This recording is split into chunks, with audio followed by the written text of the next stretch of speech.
Hello Stamper, welcome to French's video. I'm Frances Martin, independent demonstrator with Stampin' Up. And today I'm going to show you how to do a candy flower. I done it with the Rollo. I think the original, like I said, I think sometimes we think the original it's someplace, but it's not. I think it's Brenda from QB's. And one of my teams sent me a picture and she said, can you show me how to make that? So you know I love to look at a picture and go from there. So what we're going to do, it's Rollos that I'm using. I think hers was more earthy. I'm not sure. We're going to use Rollos. And the one thing that I'm going to say, I did some with my friend Lisa. Maybe if your hands tends to be hot like Lisa, maybe you want to freeze your Rollos first, because let's just say that the shape of the Rollo change very quick if your hands are hot.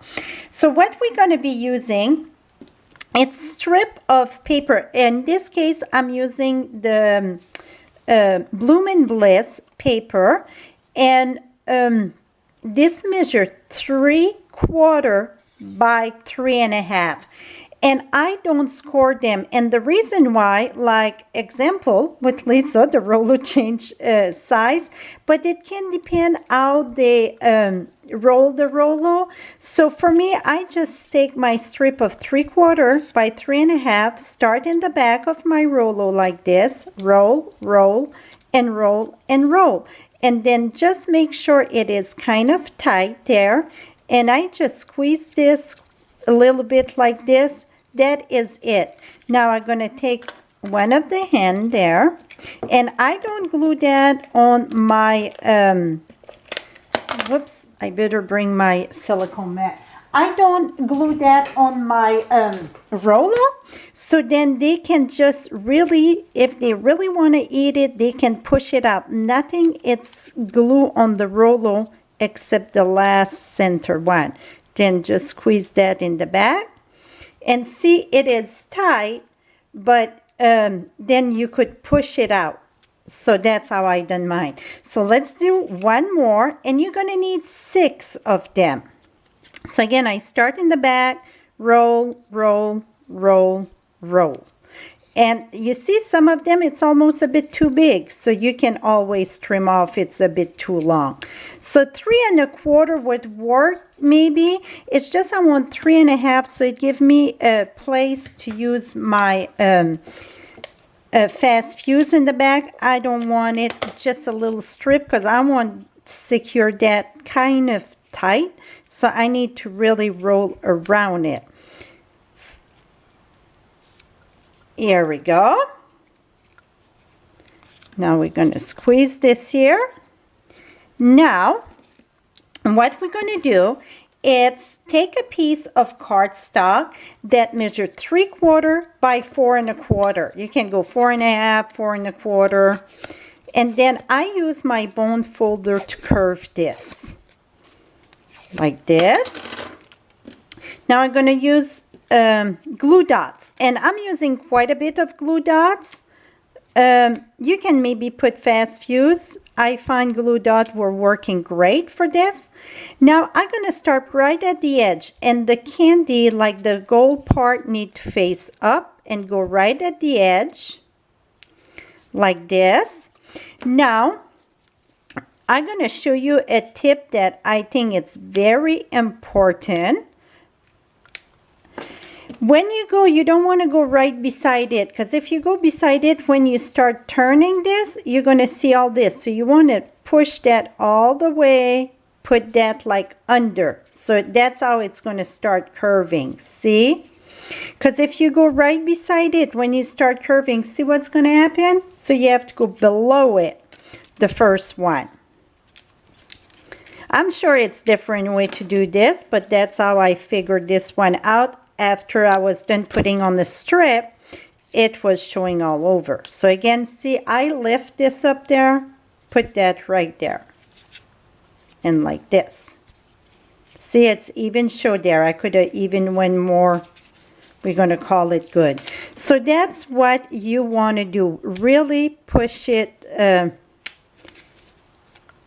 this glue dot itself. So push that all the way.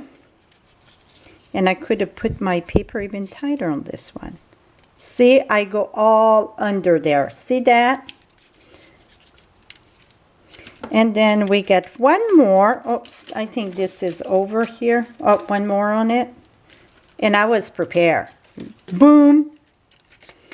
Okay, one more glue dot. Oops. Like this. Now what you're going to do, is take your fast fuse on the last strip there, and you can even go longer. Some of them I went way longer, so I had a good way to turn it. See? And if you get a piece like that, that means I should have another glue dot there, and I didn't. What I'm going to do is take a glue dot, lift this up here, put another glue dot there, et voila.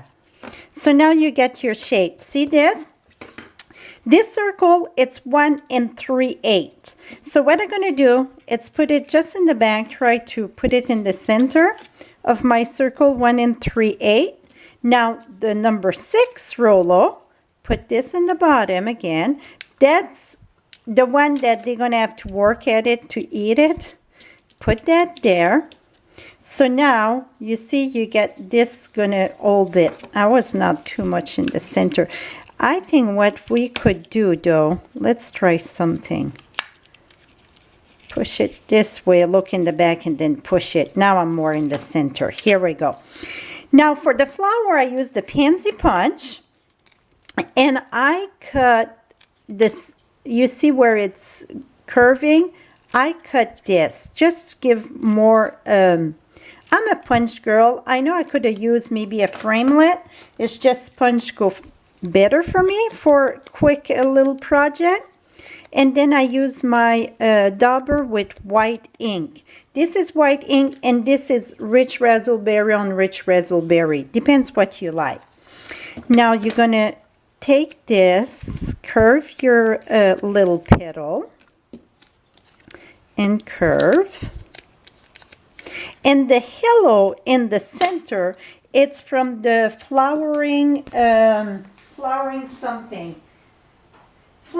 phrase. That's the little yellow that I use there.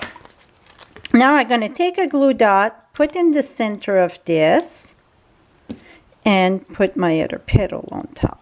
So now I get, now the ear, you see how deep it is, and it fit better flat than on the side like the other one. So I use 2-dimensional.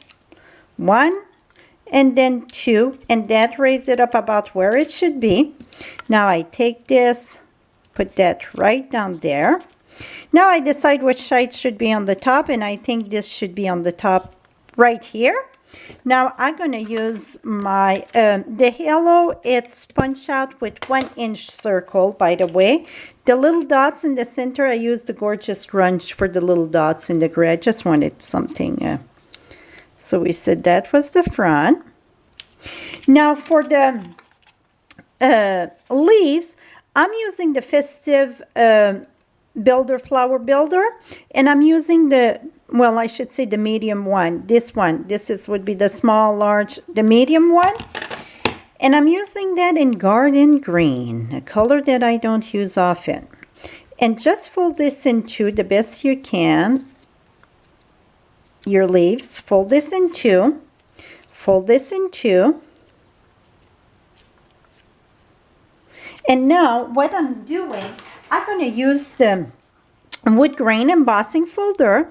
And I put the opening facing up. So make sure you do the same direction. Sideways a little bit. You see it sideways a little bit. I'm going to close this and run this to the big shot here. Let me run this quick through the big shot. So that's going to be our leaves. See? Now we got 2 leaves. Open this up. See, we got our little lines there. And again here. And now I had the sponge dauber in the green. Oh, it's still on my other table. And then what I done, and it's garden green, paper garden green ink. And then over here, now I use, again, glue dots. Put one.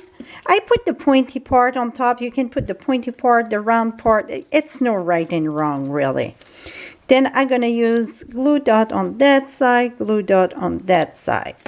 Now I'm going to come here, stuck this here a bit. Et voila, my friend. You get your cute little Rollo candy. So I hope I inspire you to do some little flower candy or candy flower. For all the Stampin' Up product, visit my blog at FrenchieStamps.com. Right above, you get the eye. You can click on that, the little icon, and it's going to give you all that I use in the measurement too. I'm going to put all measurement for all. Thank you so much, and have a lovely day, my friends.